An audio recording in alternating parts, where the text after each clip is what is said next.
Habari za asubuhi mtazamaji wa Star TV, hii ni Tuongee Asubuhi. Leo ikiwa ni Jumatatu ya tarehe 9 ya mwezi wa 10 2017, na sasa ni habari kuu. Kabla ya kuingia katika habari kuu, labda niwakumbushe tu kwamba Jumatatu ya leo ni juma ambalo tunaelekea katika kumbukizi ya kifo cha baba wa taifa Mwalimu Julius Kambarage Nyerere, ambapo itakuwa ni Jumamosi ijayo kwa maana ya tarehe 14 ya Oktoba ya mwaka huu. Leo katika mada yetu ya habari kuu tunazungumzia ama mada kuu jinsi ilivyo ni kwamba je, matukio makubwa yameanza kutugawa? Matukio makubwa yameanza kutugawa? Ndio mada kuu katika habari kuu yetu ya leo itazungumzia katika eneo hilo. Labda kabla ya kuingia kwa undani nikikujengea misingi ya hii mada, kuna matukio ambayo yamekuwa yakitokea kuanzia nchi inapata uhuru mwaka 1961. Tumekwenda katika mifumo tofauti tofauti, kwa maana kwamba mara tu baada ya uhuru nchi yetu ilikuwa na mfumo wa vyama vingi, lakini baadaye ukawa mfumo wa chama kimoja mpaka mwaka 1992 tukaingia tena katika mfumo wa vyama vingi.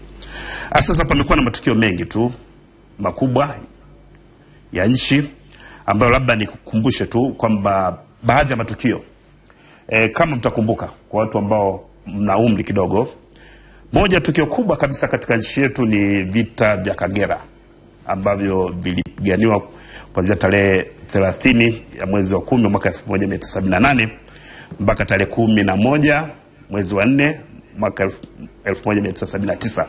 Tunasema ilikuwa vita ya miezi kama 5 hivi. Lakini kwa watu mnakumbuka jinsi mshikamano ulivyokuwa, kuanzia waimbaji, wanafunzi na kila kitu. Na watafiti wa mambo wanasema kwamba Tanzania ilishinda ile vita si kwa ajili ya kuwa na vifaa vizuri vya kijeshi, bali kutokana na hamasa, yani kusimama kama taifa. Lakini tukio lingine katika miaka hiyo ni pamoja na lile la kifo cha aliyekuwa waziri mkuu kwa mara 2 tofauti, Edward Moringe Sokoine, tarehe 12 ya mwezi wa 4 1984. Ni tukio ambalo ilipotokea Watanzania tulisimama kama Watanzania kwa umoja wetu bila kutugawa. Lakini pia palikuwa na tukio ambalo lilitokea tu hapa jirani na Mwanza, la MV Bukoba tarehe 21 ya mwezi wa 5 1996, tukio ambalo nchi pia ilisimama. Lakini tukio la mwisho ambalo kwa leo nimesema kwamba nijaribu kuweka msingi ni kifo cha baba wa taifa Mwalimu Julius Kambarage Nyerere tarehe 14 ya mwezi wa 10 mwaka 1999. Lakini pia ni tukio ambalo liliwaleta Tanzania katika umoja. Sasa kama nilivyosema kwamba mada inauliza kwa hali ilivyo sasa hivi, je, matukio makubwa yameanza kutugawa kama sisi wa Tanzania? Mwenyeji wako nitakuwa mimi Novatus Makunga, lakini nimemwalika mgeni Mheshimiwa Lazaro Nyalandu. Yeye ni mbunge wa Singida Kaskazini. Karibu sana. Asante sana. Karibu sana. Mimi nashukuru sana kwa kuweza kujitokeza asubuhi hii. Mheshimiwa Nyalandu, najua una mambo mengi sana. Wanasiasa mna mambo mengi sana, najua una shughuli zao katika jimbo, lakini mna shughuli zako nyingi tu za kijamii. Sasa kama nilivyo jaribu kuileta hii mada, lakini nikajaribu kuweka msingi, kuna matukio ambayo siku za karibuni yameweza kujitokeza, nikasema kwamba nikualike tuweze kuyazungumzia. Kuna tukio moja kubwa la vifo vya wale wanafunzi wa Lake Vincent kule Arusha, ambalo lilitokea tarehe 6 mwezi wa 5 2017. Lakini tutaiangalia tathmini yake. Lakini kuna tukio la hivi karibuni, kwa maana kwamba lilitokea tarehe 7 mwezi wa 9, kwa maana mwezi uliopita, la kupigwa risasi kwa mbunge wa Singida Mashariki Mheshimiwa Tundu Lissu. Nimechukia matukio ni kama matukio ambayo ni makubwa, lakini ile la mwisho katika siku za karibuni lilichafua mpaka mitandao ya kijamii, kwa maana kwamba kila mtu amekuwa na mtazamo wake tofauti kuhusiana na kuna eneo ambalo umeguswa wewe, ni mheshimiwa mbunge kupitia Chama cha Mapinduzi, lakini mheshimiwa Tundu Lissu mko wote mkoa wa Singida, lakini mbunge kupitia Chama cha Demokrasia na Maendeleo Chadema. Sasa kumekuwa na mitazamo tofauti ya katika jamii na mingi sana imejitokeza katika mitandao ya kijamii. Sasa katika hii mada tukachukulia kwamba je, katika haya matukio sasa yameanza kutugawa? Mimi sina jibu anaweza kuwa nalo mtazamaji wetu, lakini pia unaweza kuwa mheshimiwa Nyarando kwa jinsi ambavyo utajenga hoja.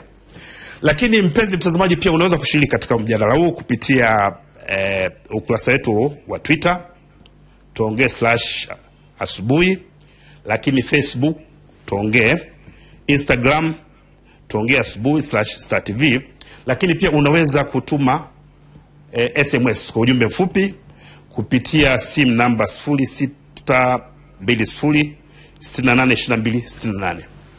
Sasa nirejee kwako mgeni wangu kuhusiana na swala la ndugu yetu Tundu Lissu. Tulikusoma kwamba ulienda Nairobi, lakini kitu ambacho kilitengeneza mjadala ni jitihada zako za kuangalia uwezekano wa kupelekwa katika matibabu ya juu zaidi nchini Marekani. Ni kweli ulikuwa na mkakati huo? Kwa hiyo mjadala mzima mrefu unaishia kwenye swala la Tundu Lissu. Kwanza kabla, nafikiri ni mjadala mzuri. Ninafurahi kwamba umenialika.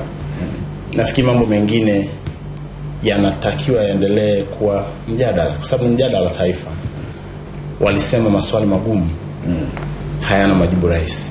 Na ndio maana hata mimi ni mgeni wako, lakini sidhani kama nina kila jibu ya la swali utakaloniuliza. Labda jibu liko kwa watazamaji wetu. Ninachotaka kusema hapa ni kwamba ninafikiri maswala magumu yanapoibuka katika taifa huwa ni sharti ya tuunganishi. Na unaona katika historia vita vikuu vya dunia viliteremka, mataifa ndugu jamaa wakaungana.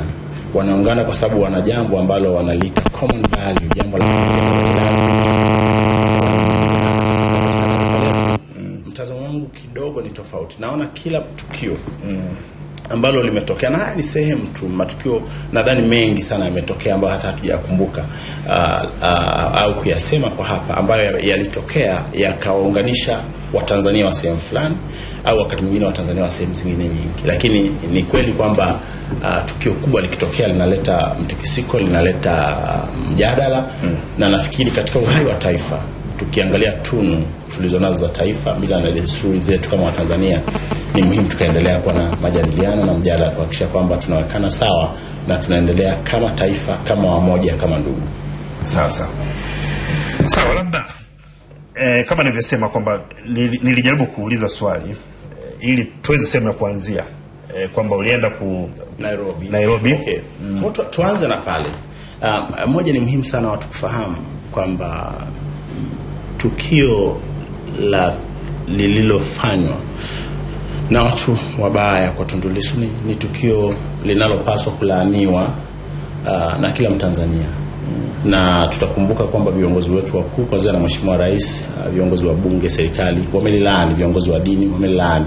Lakini nafikiri watu wa Tanzania moja katika nyoyo zetu tuendelee kulaani tukio kama hilo, kwa sababu linagawa taifa, linaleta mmonyoko ambao kwa kweli hatakuwa nao.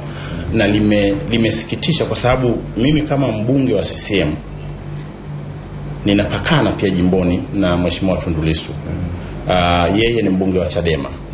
Kinacholeta ustawi wa jamii ni kunapokuwa na mijadala ya wazi, kutofautiana kwa mawazo kwa wazi, kushindana kwa hoja ambayo wananchi wengi wanaikubali. Kama sasa hivi mnajua wananchi wengi wamekubali hoja za Chama cha Mapinduzi tukachaguliwa. Lakini katika kufanya hivyo, majadiliano yanayoendelea ni muhimu sana akapewa nafasi. Na ni muhimu sana kila mtu, sisi tulio kwenye Chama cha Mapinduzi na wale wenzetu walio kwenye upinzani, tuhakikishe kwamba katika kujadiliana mambo ambayo yanatutofautisha kimitazamo, tunaleta afya, tunaleta ustawi wa jamii. Na kwa hiyo kitendo cha mtu tu kuhusika na kumshambulia kwa risasi ilikuwa ni jambo ambalo limeshtusha kila mtu, limegusa mioyo ya watu, na kwa kweli limemdhulumu sana yule ambaye alifanywa hivyo. Na kwa hiyo mliona sisi kwa mfano kama Wanasingida, na mimi hapa naingia tu kama jirani, yule ni kakaangu,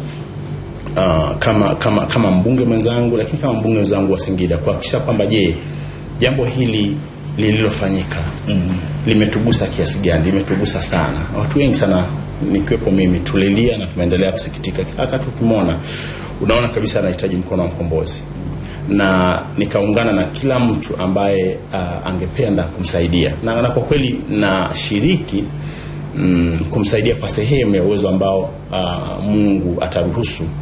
Lakini nafikiri jambo la kumsaidia Tundu Lissu limeelezewa vizuri sana, na utashi wa wanafamilia, utashi wa serikali, utashi wa wanachadema. Kila mtu anajaribu kuangalia maslahi mapana ya afya ya Tundu Lissu, na madaktari katika Nairobi Hospital wanaomtibu na watu wengine ambao wako naye. Nafikiri cha muhimu hapa ni nini kifanyike ambacho kitakuwa na maslahi mapana ya mgonjwa.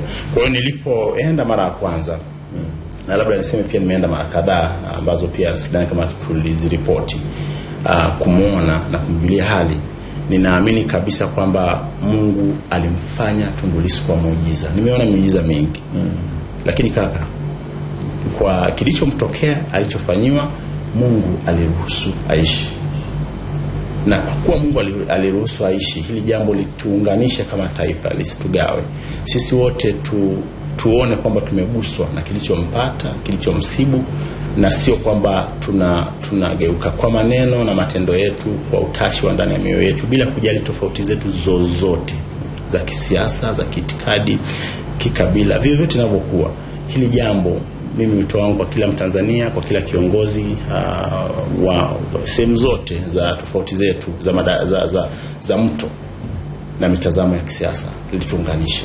Na nafikiri kwa sasa hivi kitu ambacho kinapaswa kufanyika, moja, wa Tanzania wote tuendelee kumwombea. Tuendelee kumwombea kwa sababu madaktari ni watu tu. Akikosea sehemu moja anaweza akapata shida kubwa zaidi. Ili Mungu ahuishe fahamu za wale wanaomtibu, mikono yao, akili zao, ufahamu wao, uhitaji wake kimatibabu, kimwili, kiafya, ili arejee katika hali yake ya kawaida. Safari yake ndefu sana, na hiyo itakuwa ni ile tunaita rehabilitation, kwa sababu unapokuwa umeumia sana sehemu za mwili, hata ukiungwa kwa mfano kwenye mifupa, kwenye sehemu za ndani, bado kuna maumivu mengi ambayo hatuyajui yuko afflicted au ameumia kiasi gani. Atahitaji muendelezo wa mazoezi ya mwili, ya viungo, kusaidiwa swala zima la kisaikolojia, na kuelewa kwamba kilichotokea kilikuwa na nia mbaya kwake, lakini muhimu pia kafahamu kwamba Mungu alikuwa na nia nzuri zaidi kwake. Na ni muhimu pia kwamba kafahamu kwamba Watanzania na watu wengi duniani ambao kwa kweli wamemwombea, wameguswa, na wanaendelea kufanya kila linalowezekana kuona anarudi, wana nia nzuri kwake. Kwa upande mwingine, mimi naliona hili jambo kama linawaunganisha sana Watanzania, isipokuwa katika huwazui watu kwa sababu watu wana midomo. Nafikiri katika mazungumzo ya watu ambao wanataka kulionesha hili jambo kama liko tofauti, naona wale watu ni wachache kuliko Watanzania wengi na viongozi wengi wa kutoka Chama cha Mapinduzi, wa kutoka upinzani, ambao kwa kweli sote tunaliona hili jambo lina maslahi mapana ya ustawi wa Jamhuri ya Muungano wa Tanzania, kwa maana ya utu, kwa maana ya umoja, kwa maana ya mshikamano, na kwa maana ya kutangulizana sisi mmoja yote anapokuwa ameumia kuliko vinginevyo.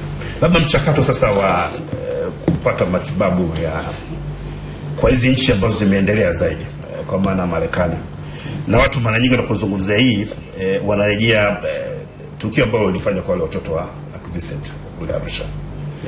Kwa hiyo watu wanategemea kusikia kwamba huu mchakato umefikia wapi. Okay.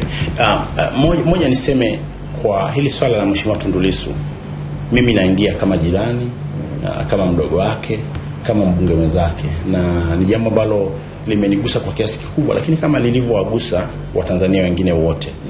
Sio msemaji wa hali ya afya ya Tundu Lissu, lakini nachoweza kukisema maadamu mmeniuliza ni hiki. Ningependa na tumeendelea kuzungumza na wahusika wa maeneo mbalimbali kuhakikisha kwamba anaweza kupelekwa katika matibabu, na tumeangalia uwezekano wa Ulaya, tumeangalia Amerika.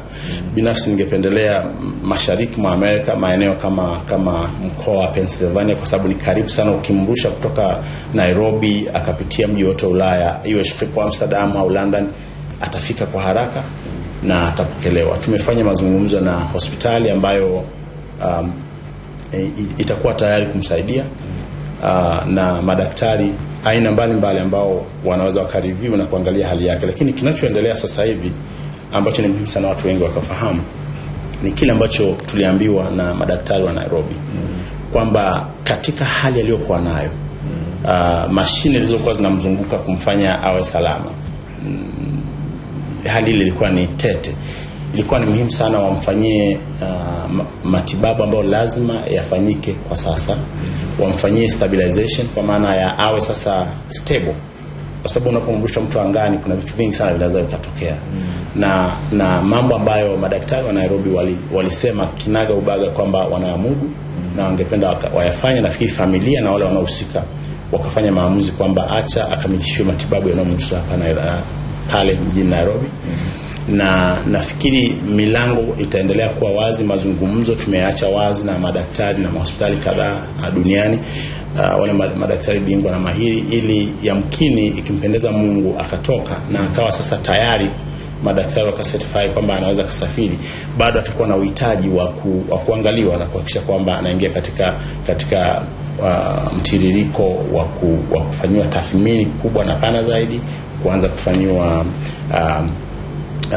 rehab au mazoezi ya mwili na viungo, na kuhakikisha kwamba anaweza sasa karejea katika hali yake aliyokuwa nayo zamani. Nafikiri hilo ni jambo ambalo naliangalia, ni maombi yangu kwamba lifanyike, lakini nafikiri ni maombi ya wengi, na cha msingi ningeomba kusema kila Mtanzania amwombee. Kama tusilichukulie swala la Tundu Lissu kisiasa, kwamba ni kwa sababu ya chama hiki cha siasa au kile kingine. Mimi naiona nchi hii kwamba ni nchi nzuri, naiona nchi hii kwamba ina fursa ya kutofautiana kimawazo na kimtazamo, inajenga nchi.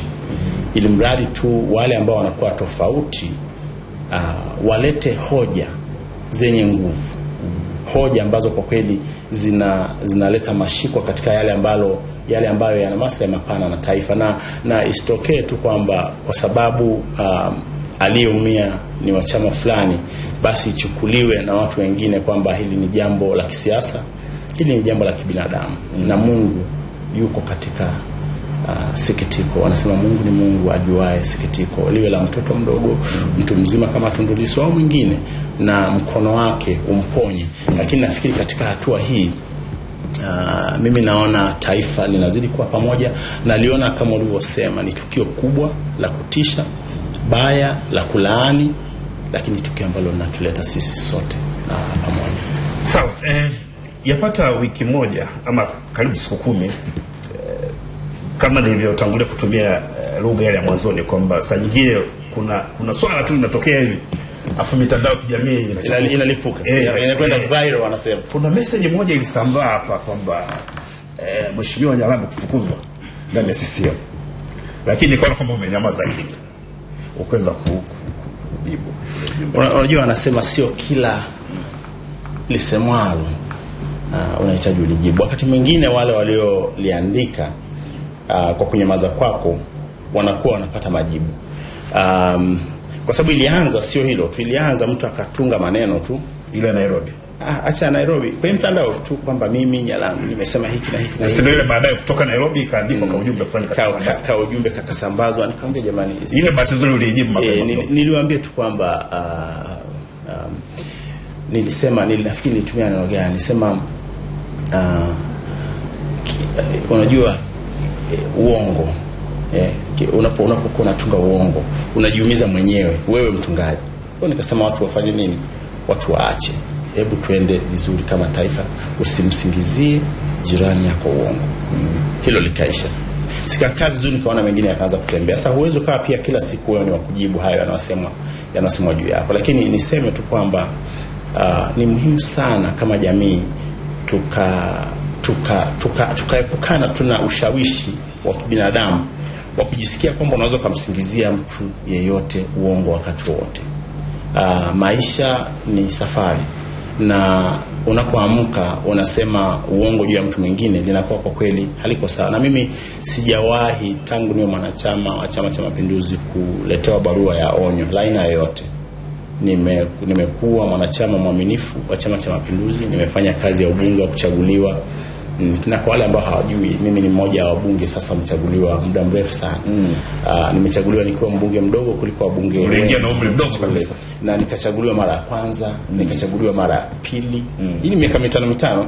Nikachaguliwa mara ya tatu, nikachaguliwa mara ya 4. Kwa nimekuwa mbunge na nikilitumikia taifa langu kwa sehemu.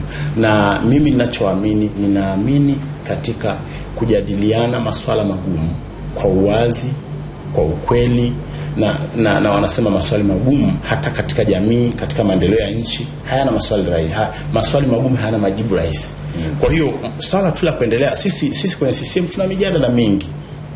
Kuna mambo mengi sana tukikaa tunatofautiana. Kuna mambo mengi sana tukikaa tunaendelea kuyajadili. Na mimi naamini opposition politics za Tanzania kwamba tuna siasa za upande wa upinzani. Siasa hizo ni nzuri. Siasa za upande wa kwetu CCM ni nzuri. Hoja yangu tu ni kwamba pande hizi zote kila wakati katika kuimarisha demokrasia, katika kuimarisha utashi tu wa mitazamo ya watu na kuwaruhusu watu waendelee kuchangia ufahamu wao ziada katika vichwa vyao, ni muhimu sana tukaendelea kuwa na majadiliano ya wazi na ya upana katika kila jambo linalotokea. Na nafikiri ukifanya hivyo ni fursa nzuri. Na mimi nasema wa Tanzania, moja ya tunu tulionayo ni ya umoja. Lakini katika ile tunu yetu ya umoja ni tunu ambayo inaturuhusu sisi kutofautiana kimawazo, lakini mwisho wa yote tunajenga hoja ya kuungana kitaifa, na yale ambayo tunakubaliana tunasimamia kwa pamoja. Na mimi nadhani mijadala hii ni muhimu ikaendelea, lakini tusiendeleze mijadala kwa kutengana au kwa kusingiziana mambo ambayo yanakuwa hayana sababu au haya. Okay. Pamoja na kwamba ile issue ilikuwa inazungumzia vikao vya juu vya Chama cha Mapinduzi, na fahamu kwamba wewe sio mjumbe, lakini mwanasiasa wa muda mrefu, najua mimi ni mjumbe. Ni mjumbe wa kamati kuu. Ni mjumbe wa halmashauri kuu. Kamati kuu sijafika, lakini halmashauri kuu ndio. Okay. Ilizungumziwa vile, kuna lolote katika vile vikao ilijadiliwa kuhusiana na wewe? Hapana, ndio maana nakwambia hizo ni zushi tu za mtaa. Lakini point ni kwamba sio tu kwamba hakuna mjadala kama huu ushawahi kufanyika. Ni muhimu pia watu wakajua kwamba haupo. Na watu wengi walichokuwa wananiuliza ni kwamba wanasema kwa nini ulienda kumwona Tundu Lissu, au kwa nini umesema kitu kama hiki.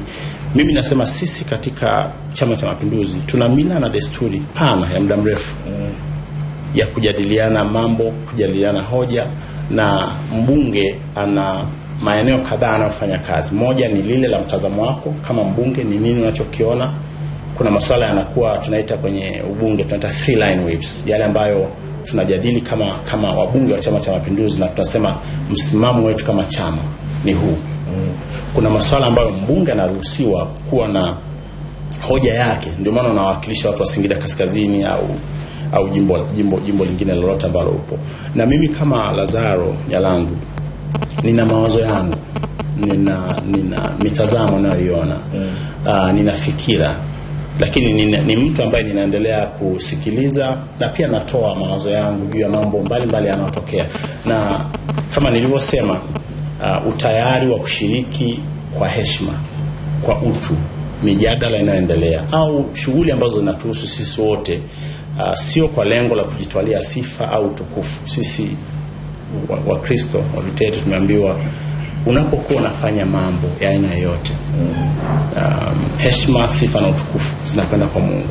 Wewe unashiriki kama mtu ambaye amepaswa kuyafanya yale mambo kwa unyenyekevu, lakini pia kama kiongozi ni kama taswira, ni kama kioo cha watu wengi tu kujifunza. Ningependa kuona vijana wengi wa Tanzania wakijifunza jambo moja, wakijifunza kujitolea, wakijifunza kumfanyia mtu mwingine tofauti na mdogo wako, ndugu yako, jambo fulani, kwa sababu katika kufanya hivyo inamgusa yule ambaye amefanya hilo jambo. Unapokuwa una volunteer, inaliandaa taifa kuwa taifa la watu ambao watakuwa responsible katika masuala yanayohusu kama taifa, na inaanzia na kwenye familia, jamii inayotuzunguka na taifa kwa ujumla. Kwa hiyo kwa maneno mengine, ningependa kusisitiza kupitia platform hii ya Star TV kwamba kila Mtanzania mdogo kwa mkubwa ana nafasi ya kugusa maisha ya wengine kwa upendo, na katika kufanya hivyo anaugusa moyo wa Mungu, lakini anaigusa jamii ambayo kwa mwendelezo wake tunajenga jamii moja ya watu ambao hawana malalamiko, watu ambao wanatafuta suluhu katika kila jambo linalotokea badala tu kulalamika, watu ambao wanakuwa na mtazamo chanya juu ya nchi hii, kwamba nchi hii ni kubwa, ni bora kuliko sisi mtu mmoja mmoja, na nchi hii tutaijenga katika misingi ambayo hatuijengi kwa sababu ya sisi hapa, tunajenga kwa miaka 100, miaka 200 kama ambavyo waasisi wetu walijenga, na tukawa na miaka hii yote tangu uhuru mpaka sasa hivi. Na nimalizie tu kwa kusema tukiendelea na hiyo hali, basi tofauti tunazokuwa nazo za mitazamo, za kiitikadi, zinakuwa ni tofauti ambazo zinaleta hoja. Na sisi tumeambiwa njoni, hata kwenye maandiko wanasema njoni tusemezane, asema Bwana. Sasa katika kusemezana ndio tunazungumza. Mimi nadhani hiki, wewe unadhani hiki. Tunatafuta mwafaka katika hili ambalo tumelidhani. Tunapotafuta mwafaka kama nchi, tunachukua hatua ya kusonga mbele. Na mimi nafikiri kama taifa tunajenga taifa lenye ubora, lenye utashi, lenye mtazamo chanya, na ambalo kwa kweli lengo letu sio Tanzania iendelee, lengo letu Tanzania iwe bora kuliko Kenya, iwe bora kuliko nchi za Afrika Mashariki, ishindane katikati mwa nchi za Afrika, na iwe ni moja ya nchi bora duniani, kwa sababu watoto wetu na kizazi kijacho kingependa kuona tunawachia nchi ambayo ina misingi hiyo niliyosema. Sawa, labda tukitoka hapo, katika miongoni mwa matukio makubwa kabisa katika mwaka huu ni pamoja na ile tukio la wale watoto wa Lucky Vincent. Sasa watazamaji wangu pia walikuwa wameniletea message, hebu muulize mheshimiwa, kwa sababu mtakuwa naye kesho, ina maana kwamba jana usiku kwamba alipata wapi uwezo wa kupeleka wale watoto katika nchi kama Marekani, na wakataka kujua mpango mzima mpaka wale watoto wamerudi. Kwa sisi wengine tunasema tunashukuru Mungu kwamba watoto wale wanne walirudi salama, ilikuwa ni tukio kubwa. Sasa kuna watazamaji wangu walikuwa na kiu hiyo. Okay. Kwanza niseme mambo haya yanapotokea, wanasema Mungu amekuwa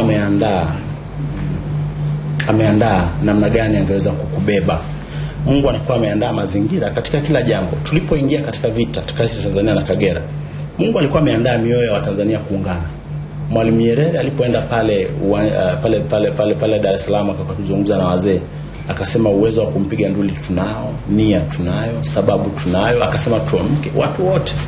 Kwa sisi tuliokuwa watoto tunafahamu kabisa taifa lilisimama, watu wote wakawa pamoja.